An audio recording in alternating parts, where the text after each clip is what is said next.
गुरुर्देव महेश्वर गुरुर्साक्षात् परब्रह्म तस्मै श्री गुरवे नमः। अखण्डमण्डलाकारं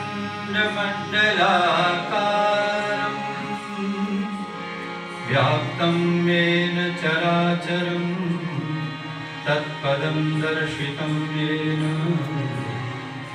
तस्मै श्री गुरवे नमः। या देवी सर्वभूतेषु शक्तिरूपेण संस्थिता नमस्तस्यै नमस्तस्यै नमस्तस्यै नमो नमः।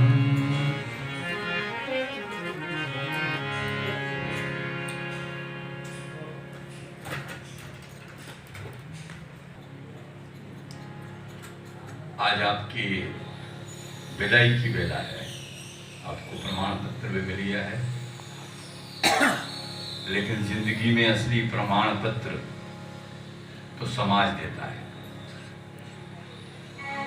जहां हम जाएंगे उन लोगों से कैसे मिलेंगे, उनकी प्रतिक्रिया प्रति उत्तर जो मिलता है वो हमारी असली सर्टिफिकेट है। परीक्षा का समय अब आया है। हम विदा नहीं हो रहे, लेकिन एक नया मार्ग हमारे लिए खुला है और उसमें हमको सफल होना है। मंजिलें उन्हीं को मिलती है जिनके सपनों में जान होती है। पंखों से ही कुछ नहीं होता, हौसलों से उड़ान होती है। हौसले बुलंद रखना। कुछ काम ऐसे होते हैं जो बहुत जरूरी होते हैं, वो हर व्यक्ति को करते रहना चाहिए। शरीर की शुद्धि के लिए स्नान जरूरी है, रोज करना पड़ता है। शरीर से रोज मैल निकलता है हर क्षण। अभी स्नान करके आए, लेकिन 2 घंटे बाद फिर शरीर से दुर्गंध शुरू हो जाती है, क्योंकि शरीर का एक धर्म है कि टॉक्सिन्स बाहर निकालने का उसका क्रम है। अगर नहीं निकलेंगे तो यही रोग के कारण बनते हैं। शरीर की शुद्धि के लिए स्नान जरूरी है, मन की शुद्धि के लिए ध्यान जरूरी है, धन की शुद्धि के लिए दान जरूरी है, और संपूर्ण जीवन की शुद्धि के लिए सद्गुरु का ज्ञान जरूरी है। सद्गुरु का ज्ञान आप अपनी झोली में ले जाइए और उसको जितना हो सके प्रेम से, श्रद्धा से, भक्ति से, प्यार से उसको बांटने का प्रयास कीजिए। अब हम परीक्षा देने के लिए अब हम बैठने वाले हैं इम्तिहान में। कितने नंबर आते हैं जरूरी नहीं है, लेकिन 33% हर विषय में आना चाहिए। व्यक्ति पास तभी होता है जब हर विषय में उसको 33% नंबर मिलते हैं। एक विषय में अगर 99% है, दूसरे विषय में 20% है, तो सप्लीमेंट्री मिलती है, वो फेल हो जाता है। हमारी जिंदगी में ज्ञान, भक्ति और कर्म तीनों में 33% हमको लाना है। बस गुरुदेव का अनुदान आप लेकर के जाइए। गुरुदेव हर क्षण हमारे साथ हैं। जहां भी आप उनका ध्यान करेंगे, गायत्री मंत्र बोलेंगे, गुरु जी को याद करेंगे, फिर आप नहीं बोलेंगे, आप नहीं गाएंगे, गुरुदेव आपसे बुलवा देंगे, गुरुदेव आपसे गवा देंगे। आइए, यही भाव भरी इस विदाई वेला में ये प्रस्तुत गीत है। अब जहां भी जाएं स्वस्थ रहें, प्रसन्न रहें। गुरुदेव का प्यार और विचार उनके हम बांटते चले। यही भाव भरी विदाई आपके सामने। हे प्रभु, हम माया जनित सुख साधनों का क्या करेंगे? जो तुम्हारा प्रिय बनाए साधना वही करेंगे। बांट दो उनको विपुल धन,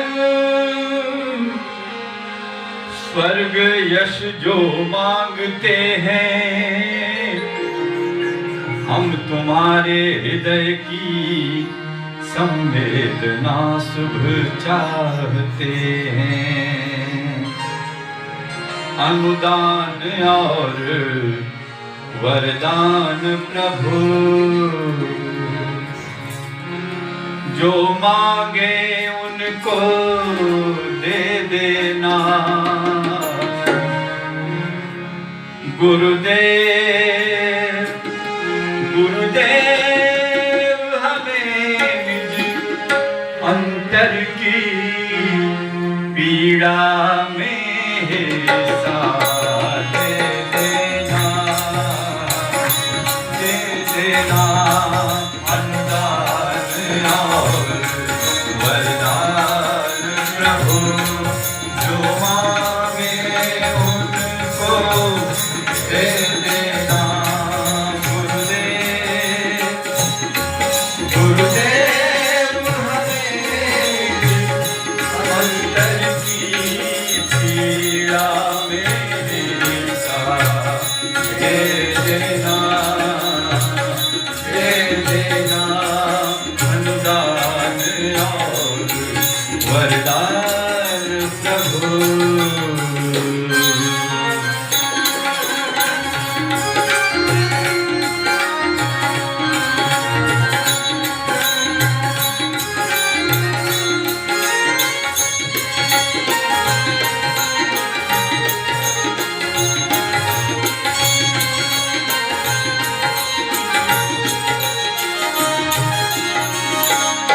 यह दर्द बड़ा दुर्लभ है, ऋषियों की छाती है।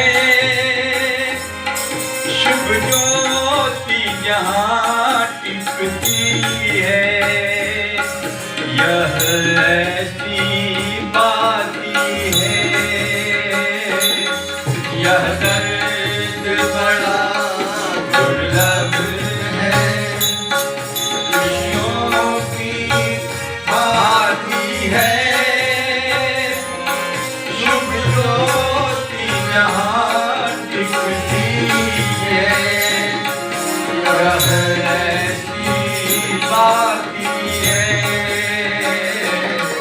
इसके भूते संभव है, इसके भूते संभव है।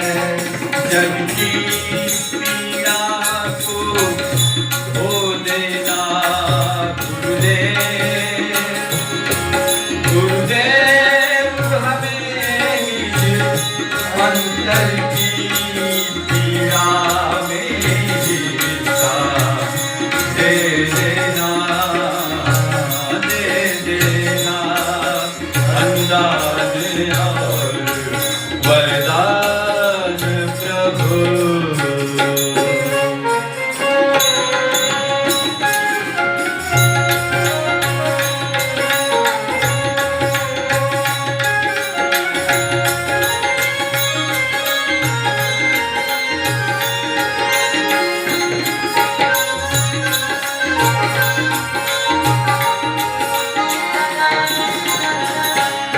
इसको पाकर शूरों ने हंस हंस बलिदान किया।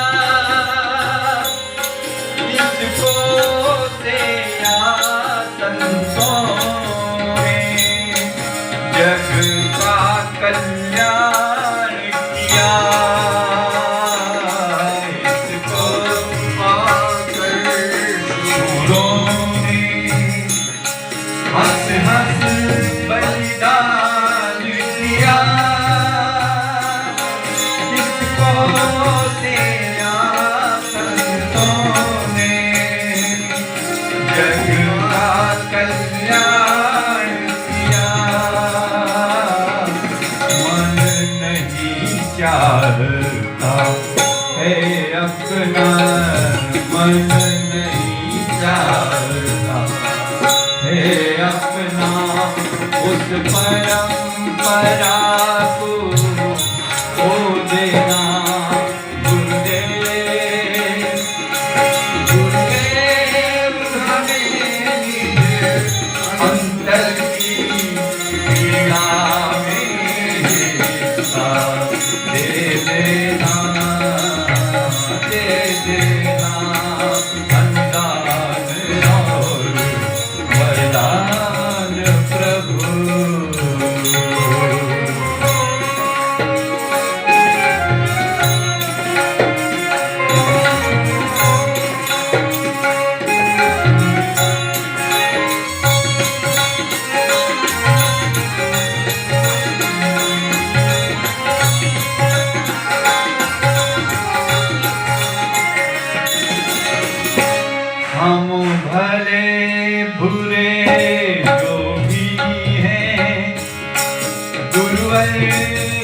कहते हैं, बदनाम हो यह रिश्ता, सब भांति मनाते हैं। हम भले बुरे गोभी हैं, गुरुवर के कहाते हैं, बदनाम हो यह रिश्ता, सब भांति मनाते हैं। तुम पीर कहते हो हमको, तुम पीर कहते हो हमको, बेपीर कहानी मत देना गुरुदेव। गुरुदेव हमें निज अंतर की पीड़ा में दे देना, दे देना अनुदान और वरदान प्रभु, जो मांगे उनको दे देना गुरुदेव। गुरुदेव हमें अंतर की पीड़ा में दे देना, दे देना अनुदान और वरदान प्रभु, अनुदान और वरदान प्रभु, अनुदान और वरदान प्रभु।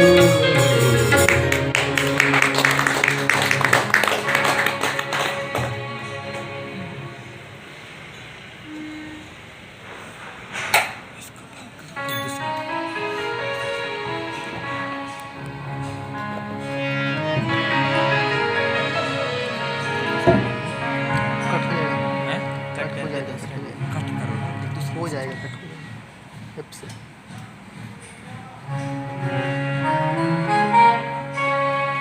आत्मीय बंधुओं, जब त्रैमासिक सत्र की स्वीकृति ऑनलाइन के माध्यम से मिली थी, मन में खुशियां छा गई थी। शांति कुंज में प्रवेश करते ही आनंद से मन भर गया। 3 माह तक आनंद के सागर में जो गुरुदेव माता जी ने बनाया है उसमें गोता लगाते रहे।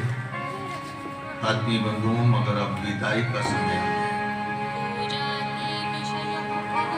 विदाई के शब्द थोड़ी मन में पीड़ा कर देते हैं, मगर ये विदाई जैसे युद्ध प्रांगण में सैनिकों को भेजा जाता है, वैसे ही आप परम पूज्य गुरुदेव वंदनीय माता जी के सृजन सैनिक, लाडले बेटे हैं। आपसे गीत गवाया है खूब, दोहरवाया है खूब, मगर अब गीत को ना गाना है, न दोहराना है, न ताली बजानी है। ये विदाई परम पूज्य गुरुदेव वंदनीय माता जी की ओर से दी जा रही है। उन्होंने बहुत बड़ा विश्वास दिलाया है गुरुदेव माता जी ने।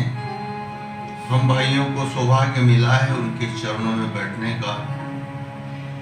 बोले बेटा, शरीर को और थोड़े दिन खींचा जा सकता है, मगर हमारा मन नहीं है ज्यादा खींचने का। शरीर की सीमा होती है देखने की, सुनने की। जब हमारा शरीर नहीं होगा बेटा, तो हम हर बेटी के पास, हर बेटे के पास बॉडीगार्ड जैसे रहेंगे। ये शब्द गुरुदेव के माता जी के थे। आत्मीय बंधुओं, ओंकार भाई ने व्याख्या के माध्यम से बता दिया है कि आप सबको क्या करना है जाकर के। आइए, विदाई की पंक्तियों में भी यही कहा है। और गुरुदेव माता जी ने हमसे आपसे क्या आशा की है, ये पहले 4 पंक्ति में सुनेंगे।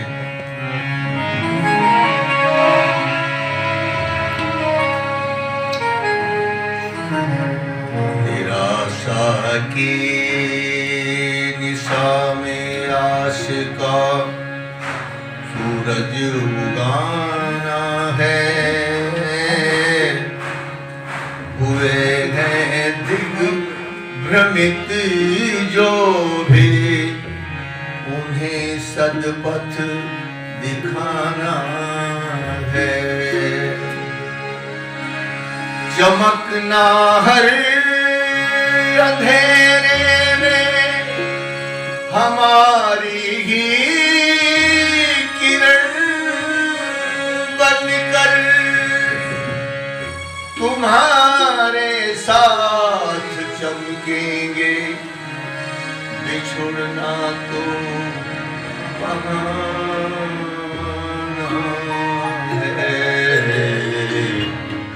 बिछुड़ना तो बहाना है।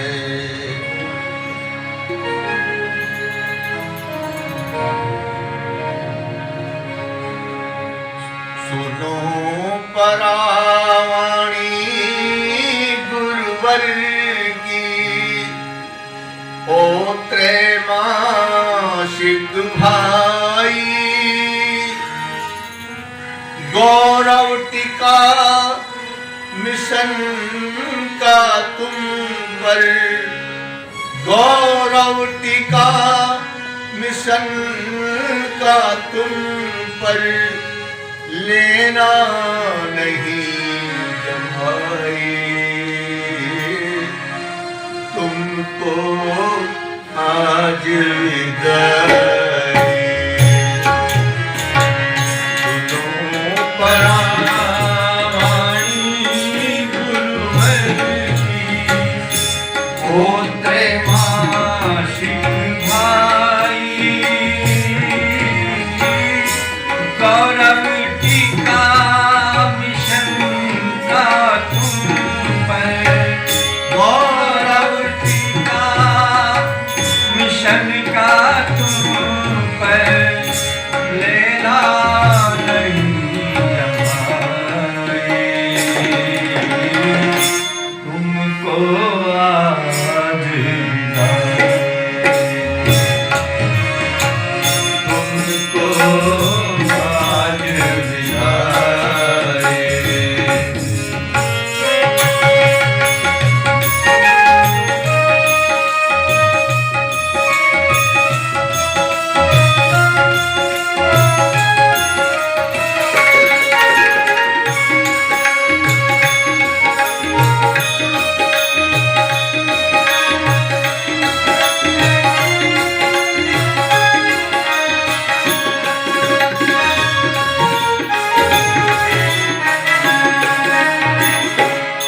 जिस उपवन को रोपा गुरु ने, समाज रूपी खेत में।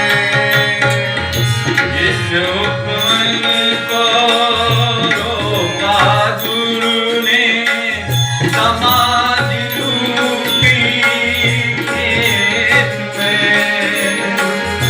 रखना ध्यान बदल ना जाए, कहीं वो सूखी रेत में। रखना ध्यान बदल ना जाए, कहीं वो सूखी रेत में। शमसी कर से उसे सींचना, शमसी कर से उसे सींचना।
भगवती के सपूत हो, जिस गौरव का मान रहे। कितना है उपकार गुरु का, अपने ऊपर ध्यान रहे। कितना है उपकार गुरु का, अपने ऊपर ध्यान रहे। तुम्ही शान हो गुरु सत्ता की, तुम्ही शान हो गुरु सत्ता की, समझो पीर बड़ाई। तुमको आज मिलाए, तुमको आज मिलाए।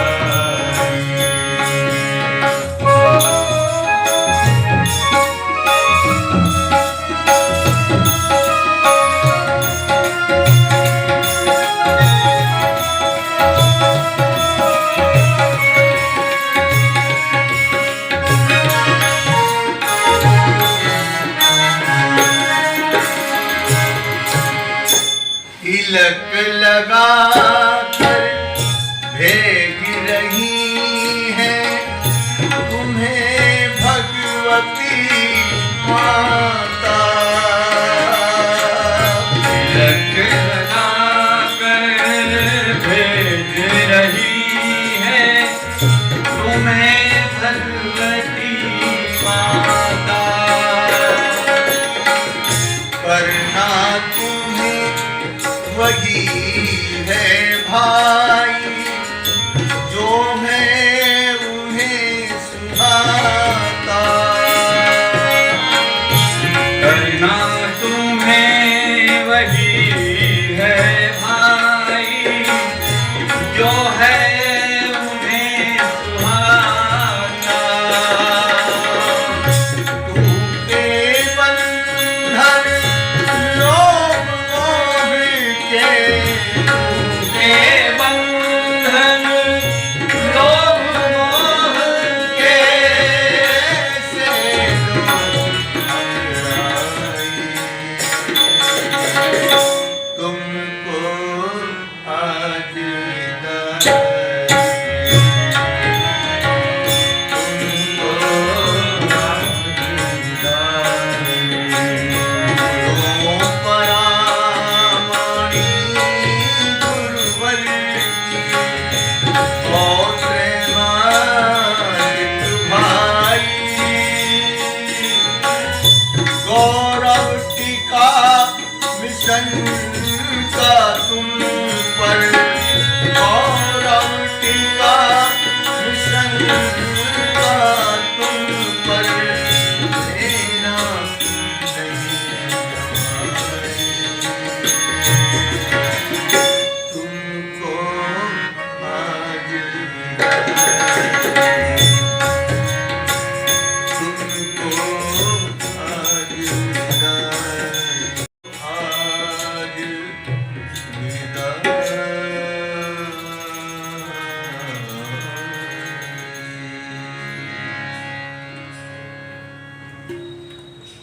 हमारे सभी आत्मीय त्रैमासिक के प्यारे भाइयों, आज ये आपकी अंतिम क्लास है विदाई की।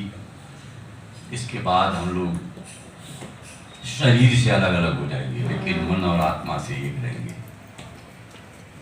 आपको यहाँ की हर चीज आंख बंद करेंगे तो जरूर दिखाई देगी। अखंड दीप भोजनालय, जहाँ क्लास चलती थी वो रूम, जो भाई क्लास लेते थे वो, क्योंकि 3 महीने के अंतराल में एक आत्मिक प्रेम स्थान से व्यक्ति से हर प्रेम प्यार से अपने आप को जिन्होंने परिष्कृत किया और पूरे भारत के बड़े बड़े कार्यक्रमों में, बड़े बड़े मंचों पर अश्वमेध यज्ञों की और यहाँ के भी बड़े बड़े कार्यों कार्यक्रम जो हुए उनका एक कुशलता पूर्वक संचालन किया, ऐसे हमारे आत्मीय शशिकांत भाई आपके सामने विराजमान है। हमारे सभी भाई जो आज विदा हो रहे हैं उनको वो संदेश देंगे, हम उनका हृदय से स्वागत करते हैं। हमारे आत्मीय शशिकांत भाई जो आपको इस विदाई की बेला में वो सूत्र देंगे कि ये सृजन सैनिक, युग सैनिक के जीवन में क्या क्या होता है, क्या क्या कठिनाइयाँ आती है, उसको कैसे पार पाना। ऐसे हम लोग इस संगीत विभाग के समस्त भाई, समस्त आचार्यगण, जो गुरुजन यहाँ पर संगीत विभाग में जो सेवा देते हैं, हम उनका हृदय से स्वागत करते हैं और शशिकांत भाई से निवेदन करते हैं कि आप अपने मधुर वचनों से हमारे त्रैमासिक के भाइयों को आप परम पूज्य गुरुदेव का, वंदनीय माता जी का दिव्य संदेश प्रदान करें। आत्मीय श्री शशिकांत जी।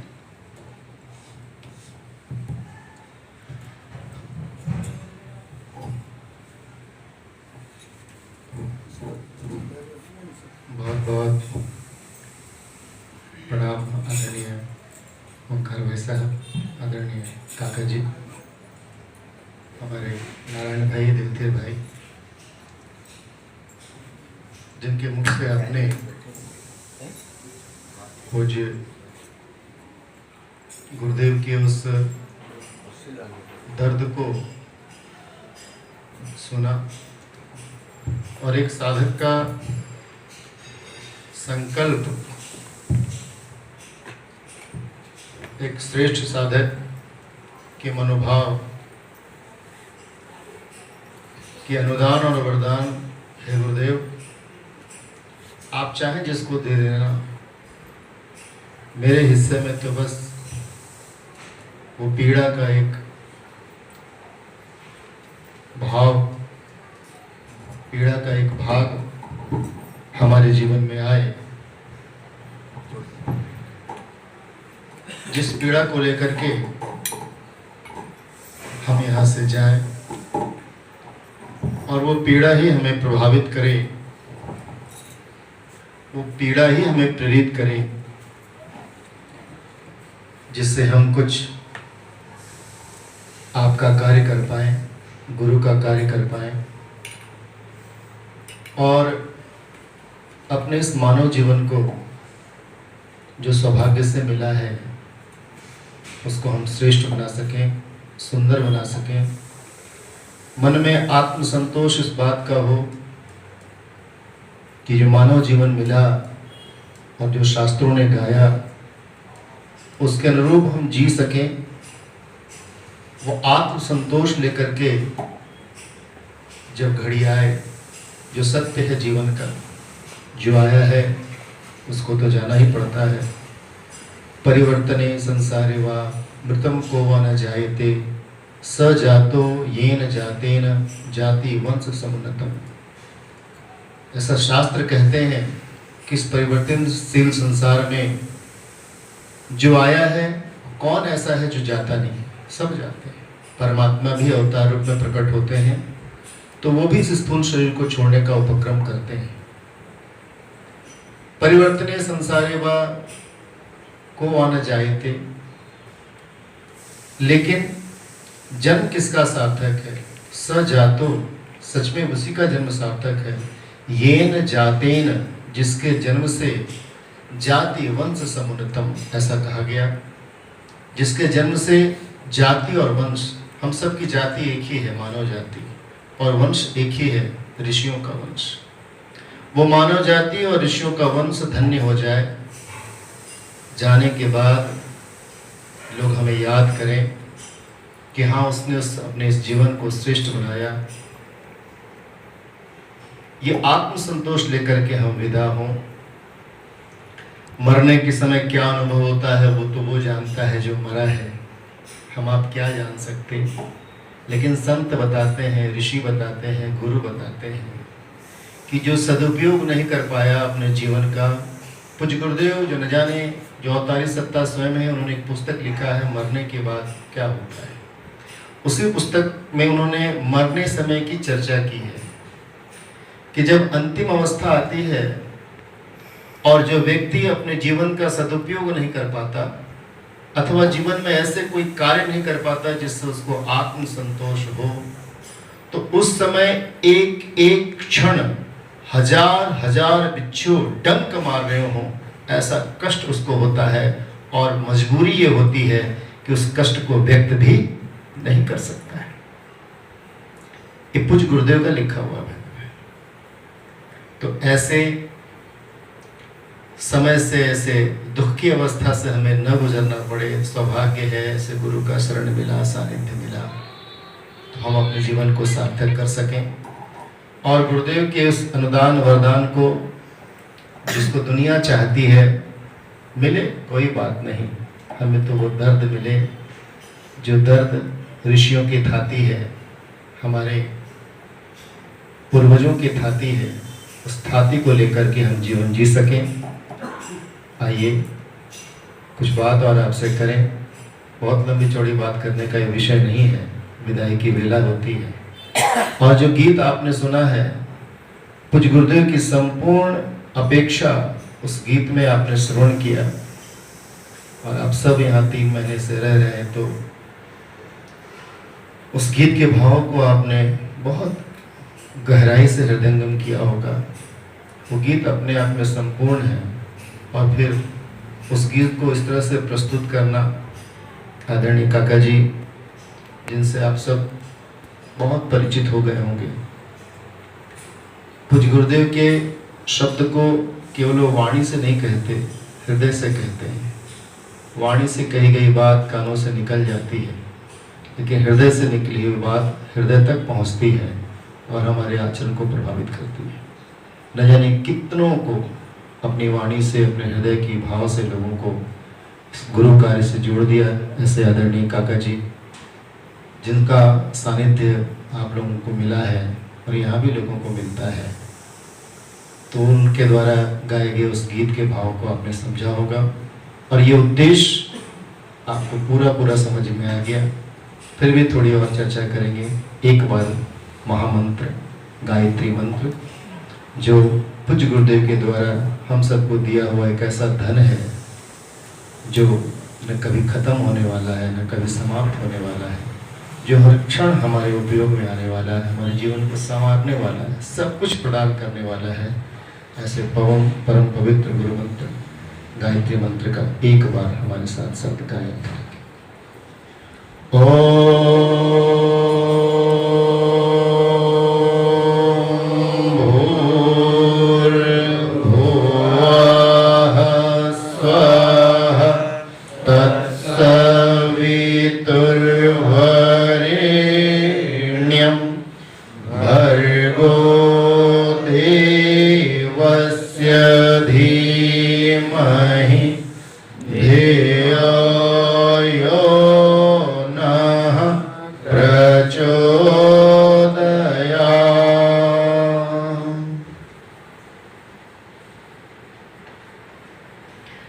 परम पूज्य गुरुदेव परमंदनीय माता जी के सूक्ष्म उपस्थिति में यहाँ इस संगीत रूम के इस पावन प्रांगण में, जहाँ पूज्य गुरुदेव वंदनीय माता जी गायत्री माता के साथ साथ माँ सरस्वती का आशीर्वाद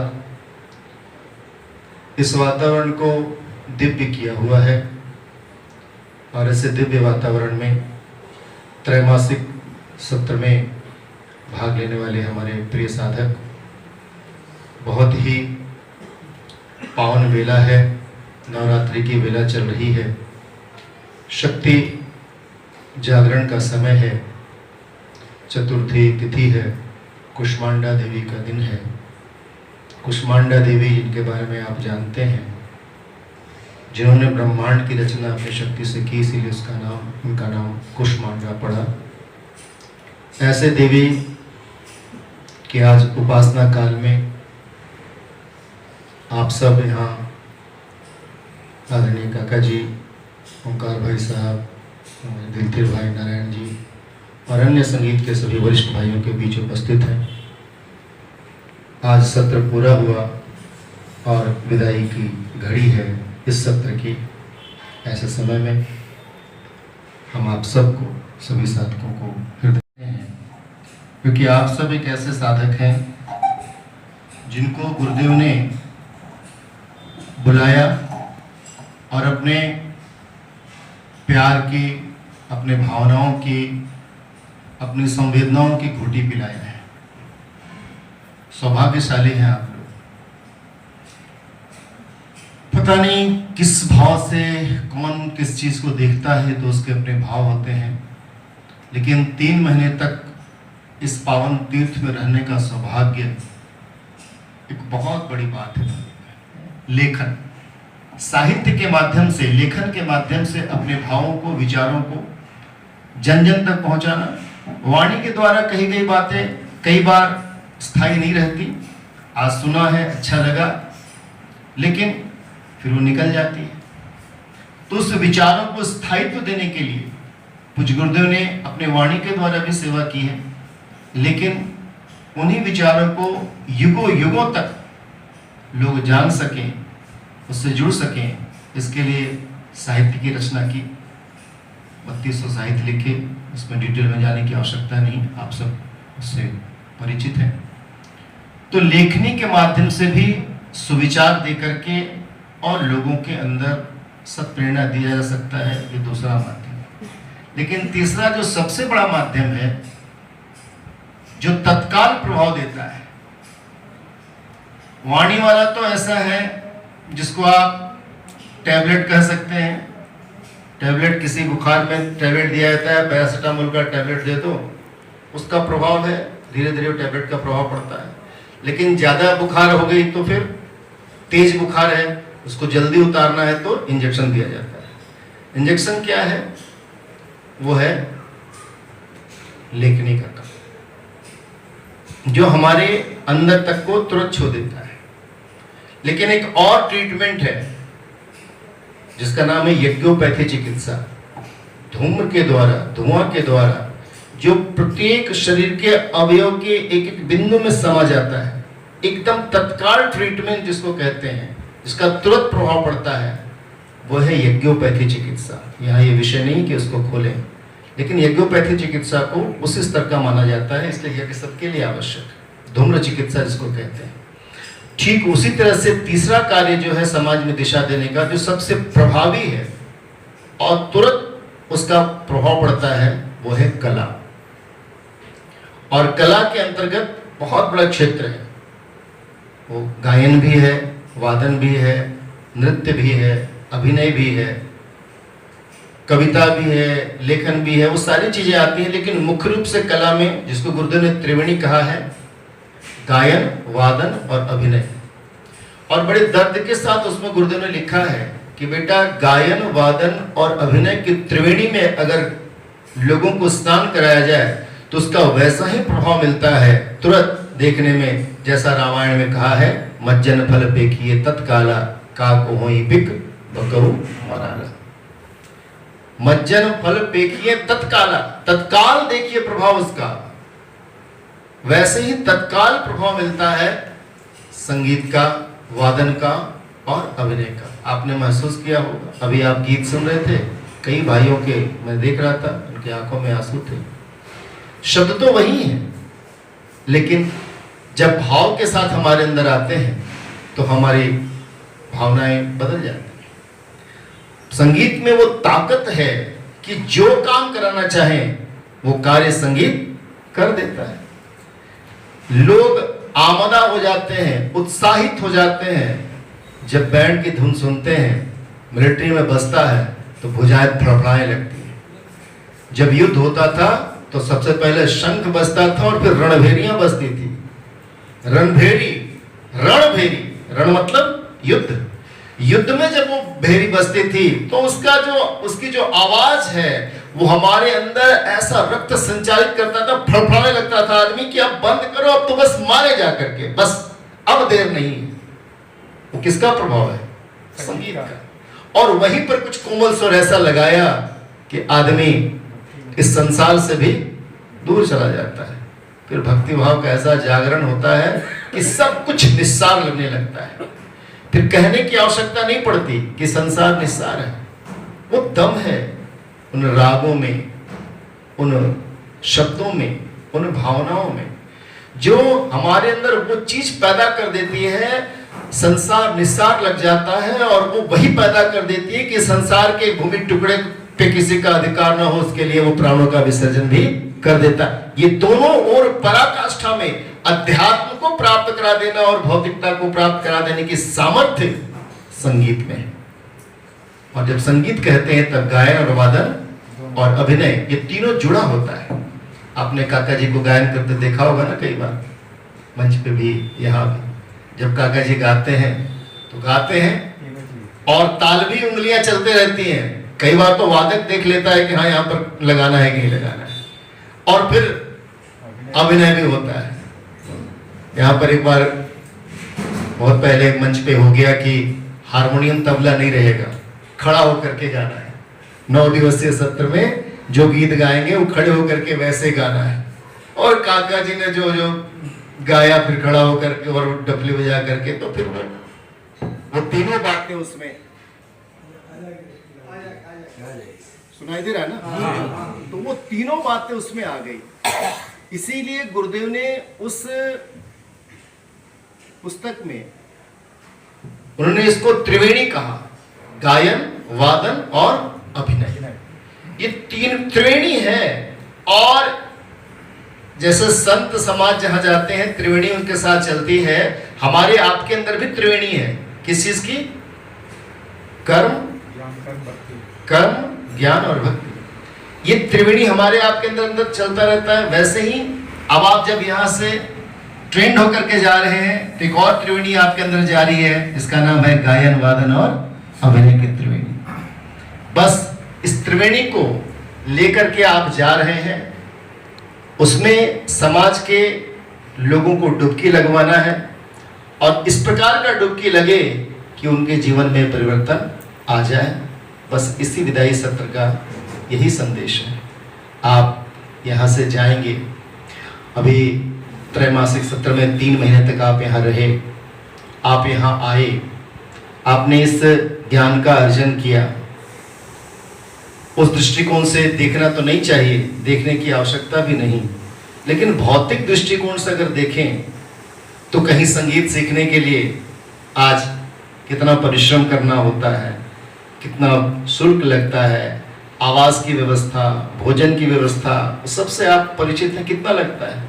लेकिन उसकी कोई यहाँ पर कोई चार्जेस नहीं है, निःशुल्क व्यवस्था है।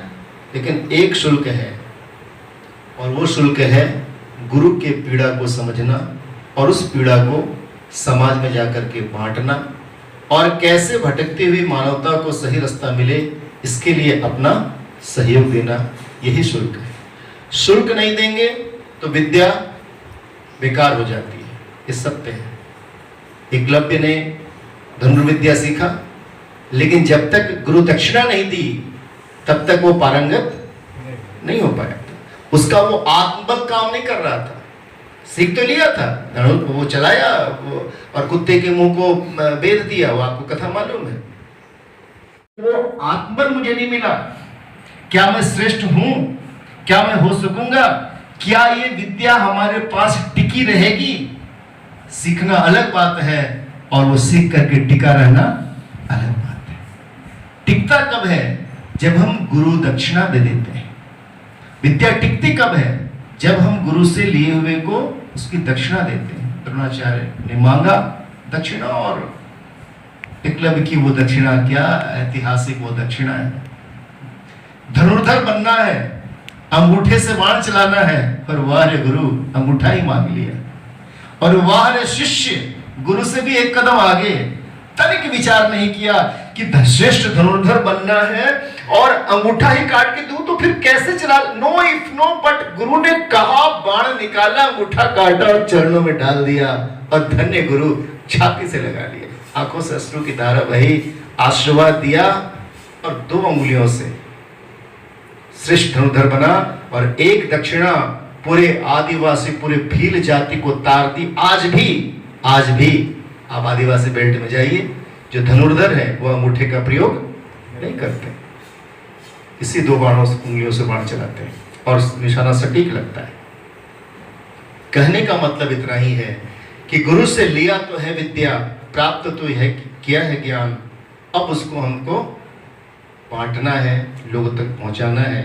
यही बहुत सुंदर लाइन काका जी गा रहे थे, सुनो परावाणी गुरुवर की, ओ त्रैमासिक भाई, गौरव टिका मिशन का तुम पर, लेला नहीं जमाई। बस ये 2 लाइन याद करके आप जाना, बहुत बड़ी बात है। सुनो परावाणी, आदरणीय काका जी ने शुरू में ही, गीत के प्रारंभ में ही आपको कहा ना, गाते से पहले, कि ये विदाई किसकी ओर से है? गुरुदेव माता जी की ओर से है, कोई व्यक्ति की ओर से नहीं है। शांति गुण का कोई व्यक्ति आपको विदाई नहीं दे रहा है, न विदा देने की क्षमता है, उनकी ओर से है। उन्होंने निर्धारित किया जिसको, वो गा रहा है। बैखरी वाणी तो उसकी है, लेकिन ये वाणी है परावाणी। बैखरी वाणी मध्यमा, पश्चंती और परा 4 वाणी होती है, आपको मालूम है। बैखरी वाणी जो हम बोल रहे हैं, मध्यमा जो इशारों से किया जाता है, और पश्चंती जो आंखों से बता दिया जाता है, और परावाणी जो बहुत दूर रह करके भी प्रेरित करती है, उसको परावाणी कहते हैं। तो इस पंक्ति आप याद रखना, गाया काका जी ने, कि सुनो गुरुवर की परावाणी है त्रैमासी के भाइयों, गौरव गरिमा इसके गिरने न पाए, गौरव टिका मिशन का तुम पर। कितना बड़ा भार है, जरा सोचना। इस मिशन का गौरव टिका तुम पर, लेना नहीं जमाई। जमाई मतलब आलस्य। जिम्भण बाण चलाया था कामदेव ने 5, उसमें एक जिम्भण बाण भी था, जमाई बाण, जो हमें आलस्य से भर देता है। और आलस्य से बड़ा शत्रु कोई कहां, बाहर का नहीं। आलस्यम ही मनुष्यानाम शरीरस्थो, शरीर में रहने वाला। बाहर के दुश्मन से तो लड़ लेंगे, लेकिन शरीर में रहने वाला आलस्य से बड़ा कोई दुश्मन नहीं है। नास्ति उद्यम समो बंधो नावसिद्धि कृत्वा। और श्रम के समान कोई बंधु भी नहीं है जो अंदर ही रहता है। तो ऐसा समय ना आए हम जमाई न लें, क्योंकि गौरव टिका है मिशन का। और ये गौरव आपके साथ जा रहा है। जब आप पीला कपड़ा पहन करके कहीं गाएंगे, कहीं बजाएंगे, कहीं लोगों को संदेश देंगे, तब आप नहीं दे रहे होंगे, तब मिशन आपके साथ होगा। और मिशन का प्रतिनिधित्व कर रहे हैं आप। बहुत बहुत सावधानी की आवश्यकता है, ध्यान देना, बहुत सावधानी की आवश्यकता है। कहीं किसी पल हमारे मुंह से कोई ऐसा शब्द निकल जाए, हमारे जीवन से कोई ऐसा आचरण ना हो जाए। अभी तक तो जब तक हम यहाँ नहीं आए थे, सर्टिफिकेट नहीं मिला था, हम कुछ भी गाते थे, कुछ भी बोलते थे, कैसा भी पहनते थे, कोई खास फर्क। जो नुकसान था वो आपका व्यक्तिगत था। अध्यात्म में कोई बार बार दोहराना, बार बार उसी चीज को याद रखना, क्यों? क्योंकि हमारी आपकी स्मृति बड़ी कमजोर होती है। हमारी आपकी तो क्या, जो भगवान के साथ दिन रात रह रहा है, जो भगवान का मित्र है, सखा है, शिष्य है, साले बहनोई का रिश्ता है, जो साले बहनोई के रिश्ते से लेकर के और गुरु शिष्य के गंभीर संबंध जहां स्थापित हैं, यानी वो गंभीर से गंभीर बात भी पूछ सकता है और हंसी मजाक भी साले बहनोई की कर सकता है। यानी हर तरह की बात करने की छूट है। जिसको नर में श्रेष्ठ है, अवतार माना गया है उसको, नर नारायण का अवतार, नर का अवतार है, नरों में श्रेष्ठ कौन? अर्जुन। और ऐसे अर्जुन की भी स्मृति चली गई थी, ऐसे अर्जुन को भी मोह हो गया था, ऐसे अर्जुन के भी पांव कांपने लगे थे, ऐसे अर्जुन का भी मुंह सूखने लगा था, हाथ से गांडियों छूटने लगा था, पसीना चलने लगा था, रोम रोम से स्थिति खराब होने लगी थी, और इतना परेशान हो गया कि मोह के उसमें आकर के वो गांडियों रख करके पीछे बैठ गया, युद्ध नहीं करूंगा। और भगवान को 624 श्लोक बोलने पड़े, 64 श्लोक अर्जुन ने बोले, प्रश्न किया बार बार, उत्तर दिया भगवान ने, संतुष्ट हुआ। और जब संतुष्ट हुआ तो क्या कहा? नष्टो मोह स्मृतिर्लब्धा तत्व प्रसादान मयाचित स्थितोस्मि गत संदेह करिष्ये वचनम। तब एक कहा था ना, क्या था पहला वर्ड? नष्टो मोह। हे भगवान, आपकी बात सुनकर के मेरा मोह नष्ट हो गया। जिस मोह के वशीभूत होकर के हमें अपने कर्तव्य से भाग रहा था, वो मोह मेरा नष्ट हो गया। और दूसरी बात क्या हुई? स्मृति लब्धा, याद आ गया, अरे हु एम आई, मुझे क्या करना है? मैं एक सामान्य गायक नहीं हूं, मैं युग निर्माणी हूं, मैं गायक वादक बन के नहीं आया हूं। मेरे पीछे मेरे गुरु खड़े हैं, उनका दायित्व तो खड़ा है, और समाज की स्थिति क्या है उसको लड़ने के लिए गुरु ने मुझे भेजा है। और मैं कहां फंस गया? मैं माला के चक्कर में पड़ गया, कि मंच के चक्कर में पड़ गया, कि माल के चक्कर में पड़ गया, कि मोटर के चक्कर में पड़ गया, कि पैसे के चक्कर में पड़ गया, कि यश के चक्कर में पड़ गया? क्या कर लिया मैंने? याद रहे, स्मृति लब्धा, मैं कौन? क्षतात्राय तेति क्षत्रिय, जो दुखों से लोगों का त्राण करे उसका नाम क्षत्रिय है। अर्जुन को याद आया, खड़ा हो गया, और फिर क्या मिला अर्जुन को पता है आपको। ऐसे हमारे अंदर वो चीज जागृत रहे, हमारे पीछे कौन है, स्मृति हमारी ना चली जाए, इसलिए बार बार एक ही बातों को दोहराया जाता है। इन सत्र की विदाई, त्रैमासिक सत्र आज पूरा हुआ। आप कितने पारंगत हुए, आप कितने सीखे, ये आपके ऊपर निर्भर करता है, क्योंकि सीखने के लिए 3 चीज की आवश्यकता होती है, और शायद वो 3 चीज आपने अपने जीवन में उतारा होगा। गीता में भगवान कहते हैं, तद विद्धि प्रणिपातेन परिप्रश्नेन सेवया उपदेक्षन्ति ते ज्ञानम ज्ञानी तत्व दर्शनम। 3 चीज की आवश्यकता होती है जब आप जाते हैं सीखने के लिए। तत्विद्धि, उसको जानने के लिए, किसको? जो जानने के लिए गए हैं आप, उसको जानने के लिए 3 चीज की आवश्यकता होती है। प्रणिपातेन, सबसे पहले विनय पूर्वक हाथ जोड़ करके जाना, फिर परिप्रश्नेन, फिर जिज्ञासा व्यक्त करना। जिज्ञासा व्यक्त करना, ये कैसे होगा, ये पटरी से कैसे निकलेगा, ये कौन सा राग है, ये कौन सा थाट है, ये कौन सा ताल है, ये कैसे बजता है, कहां पर हम इस पे रुकेंगे, कहां पर उठेंगे, ये सारी बातें जिज्ञासा के अंतर्गत आती है, और इसी को कहते हैं परिप्रश्नेन। और जिसके अंदर जिज्ञासा है, प्रश्न है, वो सीखता है, और फिर वो सीखने के बाद स्थायी कब रह जाता है? जब तीसरा होता है, और तीसरे का नाम है सेवया। सेवया मतलब सेवा करना। सेवा करने से ज्ञान हमारे पास टिक जाता है। त्रैमासिक सत्र में आए, आप जा रहे हैं, जाइएगा, लेकिन एक संदेश लेकर के जाइएगा कि आप यहां पर संगीत किस लिए सीखे हैं। संगीत सीखने का उद्देश्य क्या है? गायक बनना, वादक बनना, अभिनय करने वाला बनना, पैसा कमाने के लिए सीखना, यश के लिए सीखना, या ऐसे ही टाइम पास के लिए सीखना, या ऐसे ही कोई मस्ती आ गई तो चले आए उसके लिए सीखना? क्या उद्देश्य सीखने का? जो भी रहा उद्देश्य आपका, आप जानिए, लेकिन यहां से जो संदेश है कि आज से आप त्रैमासिक गायक वादक नहीं, आप युग निर्माणी बन करके जा रहे हैं। युग निर्माण, और उसमें माध्यम है, युग निर्माण के कई माध्यम है, उसमें एक माध्यम है जिससे मैंने पहले कहा ना, गुरुदेव ने कहा युग निर्माण के माध्यम वाणी से, लेखनी से, और एक माध्यम है कला से। तो आप जा रहे हैं, लेकिन गुरुदेव ने प्रज्ञा पुराण में लिखा है कि युग निर्माणी वही है जो आत्मनिर्माणी होता है। पहले हम अपने व्यक्तित्व को ठीक रखेंगे, तभी वो सारी बातें हम कह पाएंगे, उसका प्रभाव पड़ पाएगा। व्यक्तित्व ठीक करना 1 नंबर है। इसके बाद फिर जो भी है, आप गायक है 1 जीरो और बढ़ा लीजिए, फिर वादक है 1 जीरो और बढ़ा लीजिए, फिर आप मोटर चला लेते हैं 1 जीरो और बढ़ा लीजिए। जितना आप जीरो बढ़ाते जाएंगे आपकी वैल्यू बढ़ती जाएगी। लेकिन वो वैल्यू क्यों बढ़ी? क्योंकि आगे 1 था, और वो 1 नहीं रहेगा तो फिर चाहे आप कुछ भी हैं, सब शून्य है। तैयारी किसको करनी है? जो परीक्षा में बैठा है, जो धर्म के मार्ग पर चलता है, धर्म सम्मूढ़ता उसको आती है। अर्जुन को धर्म सम्मूढ़ता है। ये डायलेमा की स्थिति उसको आती है जो सही रास्ते पे ही चल रहा है। उसके जीवन में कभी कभी भ्रम आ जाता है। कई बार ऐसी घटनाएं हमारे जीवन में घटती है कि हम सोचते हैं ये करें कि ना करें, ये अच्छा है कि ये अच्छा है। तो अब उसमें निर्णय कौन देता है? हमारी सार्थक बुद्धि, हमारी सही बुद्धि। और वो तब ठीक रहती है जब नित्य हम गायत्री महामंत्र का जप करते हैं, माँ से प्रार्थना करते हैं कि माँ हमारी बुद्धि को ठीक रख। गायत्री मंत्र से अपनी बुद्धि के धार को बनाए रखते हैं। बस गायत्री मंत्र का यही काम है। जो चाणक्य प्रार्थना कहते थे, माँ गातो बुद्धि भ्रमित, हे माँ मेरी बुद्धि भ्रमित ना हो। बस गायत्री मंत्र का जप कभी नहीं छोड़िएगा, कभी नहीं छोड़िएगा। इसको आप बिल्कुल पत्थर पे लकीर के ऐसा लिख लीजिए।